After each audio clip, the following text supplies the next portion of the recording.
Hi, my name is Brittany. I'll be your nurse today. I washed my hands out in the hallway, introduced myself, and depending on their age, I would ask them to verify their name or birthday. If not, I'd ask the parent. And then I would explain that I will be doing an assessment on them, just looking at their hands and feet, face, and tummy, depending on age, is how I would explain the procedure. And then I would ask the patient for if they know if they have any allergies, if they're able to communicate that to me. If not, I'd ask the parents. And I'd also provide privacy, and depending on the age, I would give them a gown or like blanket, just to help them feel more modest and everything. So before I begin, I would note like how they are acting, like if they're anxious or nervous or scared or in pain, before I do any assessing. And then I would also explain the procedure, and then I go ahead and get their vital signs, and depending on the age, I would explain each thing age appropriately. For infants, I would have the parent probably hold the child as I'm doing all of the non-invasive procedures, and for toddler or school-age child, I'd let them maybe experiment with like the equipment, let them listen to their heart or their lung sounds, just make it a little more imaginative and fun. For teenagers, I also asked if they wanted more privacy, if they wanted the parent in the room with them, and treat them as I would an adult. So I'm going to go ahead, do vital signs. So I would start with taking their temperature. I would have them, I don't have a temperature thing. So if it was like a kid or school age, I would be like, alright, can you say ah, and can you, I'm going to place this under your tongue, okay, and just hold it down like you're sucking a straw, just like keeping it in simple terms, and assess for any fever. And then I would go ahead and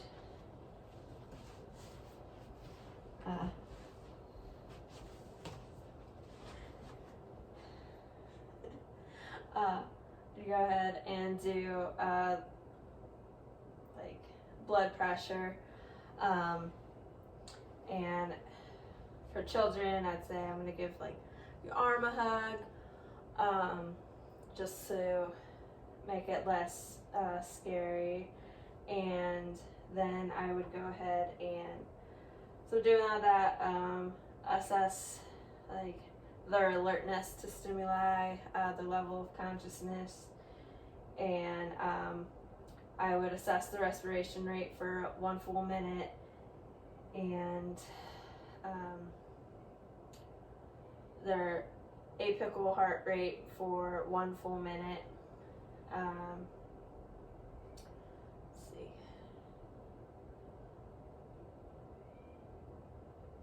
And then go ahead and also assess their growth to make sure they're proportionate.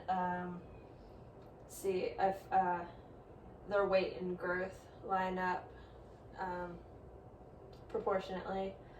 And then I would also assess that if their appearance is like clean or dirty, and assess their hygiene habits. And I also go ahead and assess their, I'll start with like the head, hands and feet. So I would look and make sure there's hair distribution is evenly. On here I will look at their eyes for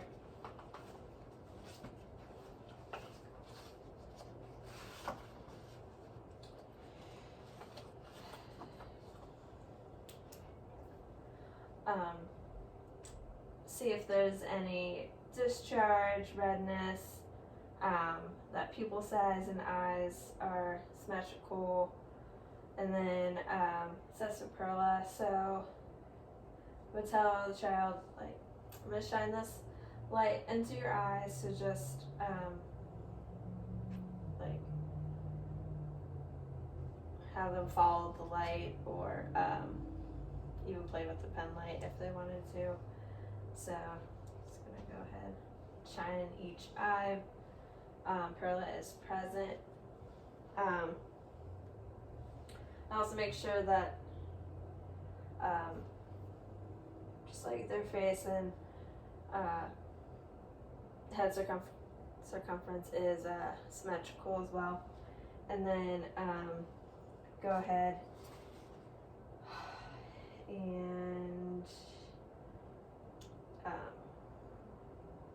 do pulses. So I go ahead and tell them I'm gonna like touch the neck for the carotid, pulses one at a time. Also on there I could check the lymph nodes to make sure they're not swollen. Then I would tell them I'm going to check your pulses in your arm, and I'm just gonna touch them by their elbows, noting the pulse strength, regular +2 bilaterally, and then go ahead and check their the radial pulse, and I would let them know that I just need to see the wrist for a minute, and I would feel this for 1 minute as well. While I'm here, I ask them if I can see their hand, and I would check, make sure like color of nail beds is pink, and then I would just tell them to press their fingers and look for the cap refill, just brisk. And then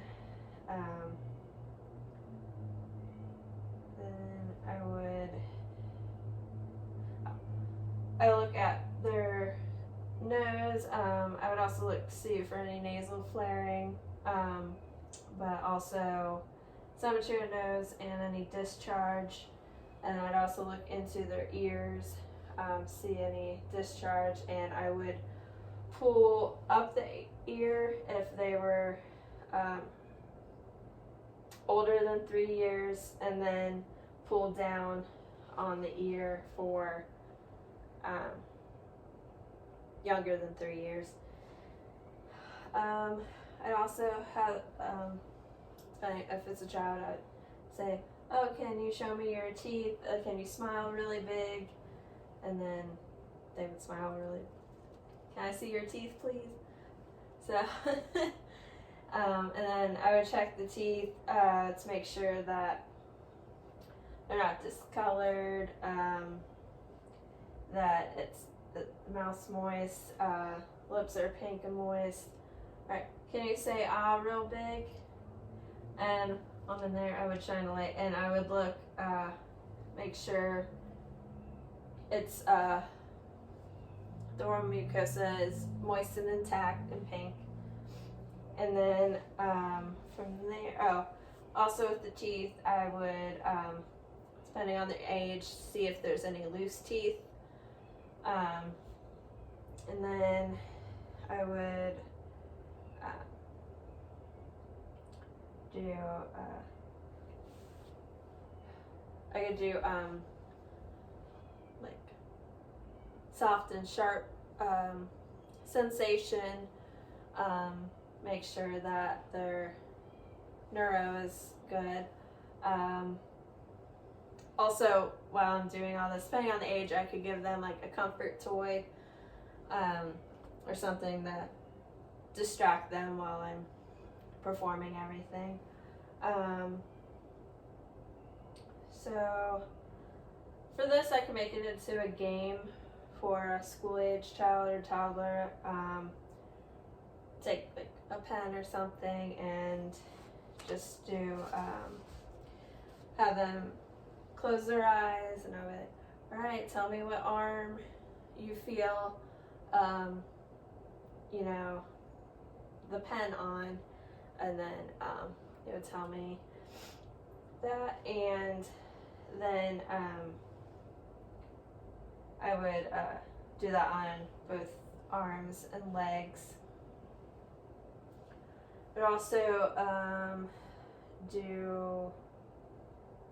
I would inspect muscle tone and strength. So I could do that, like, I could ask them, like, for kids, all right, show me how strong you are, make a muscle, and then I could, you know, feel that and be like, wow, you're strong and all that. And then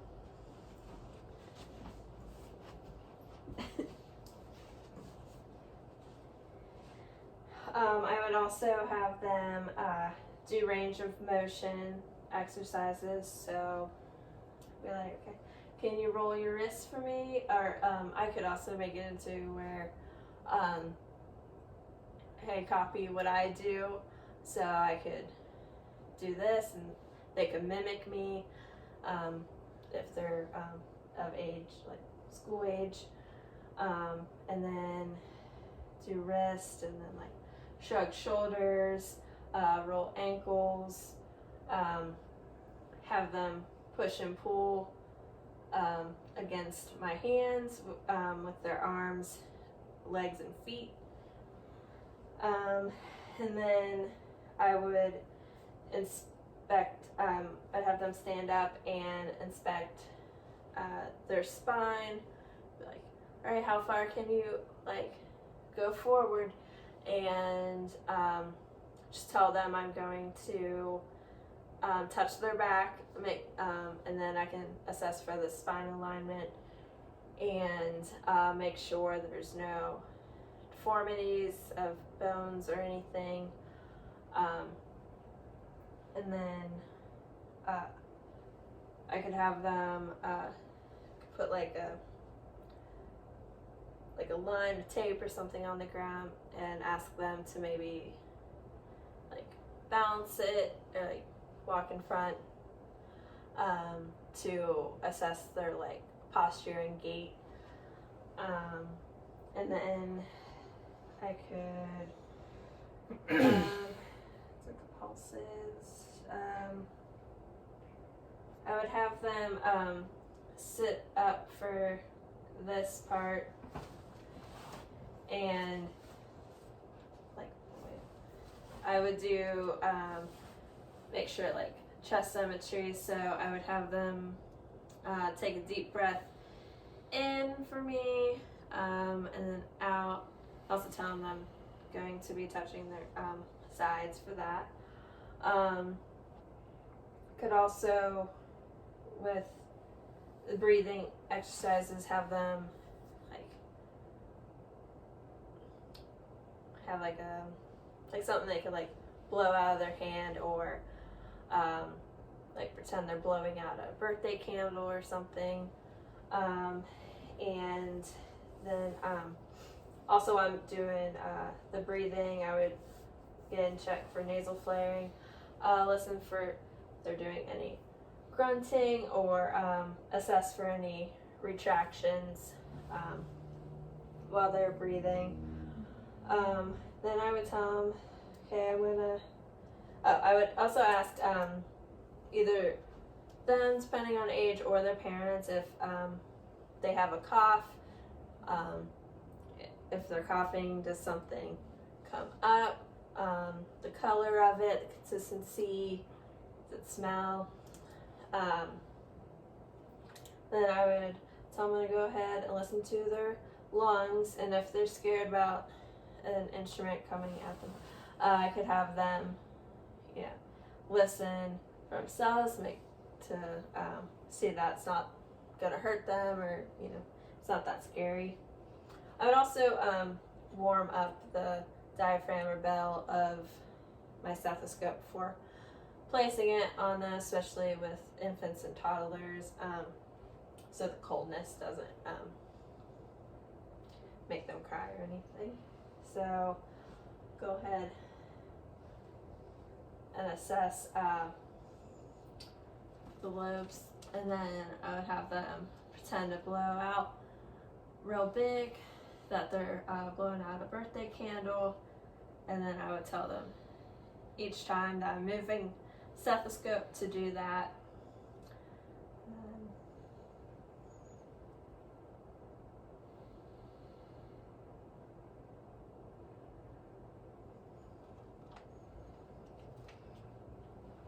I'm going to tell them I'm going to do the same thing, but in the front.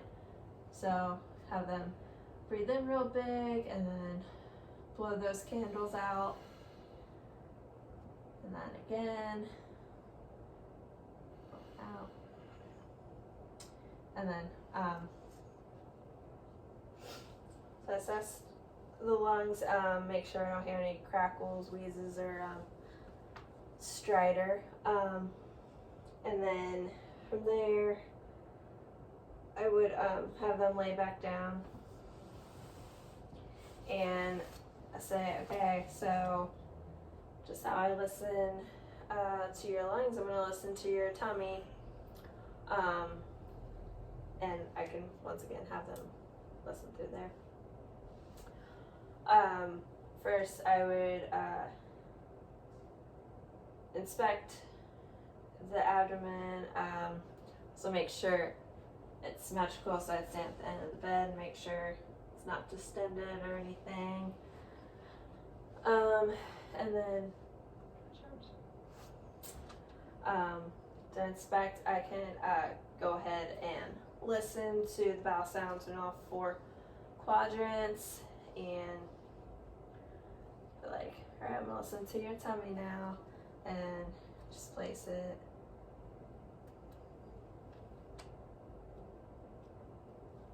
And note any abnormalities. Also, I'll go ahead and palpate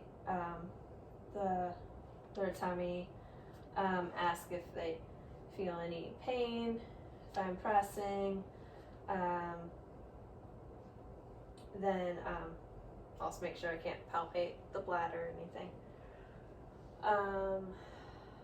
Could ask them or the parent when was the last time they went to go poop.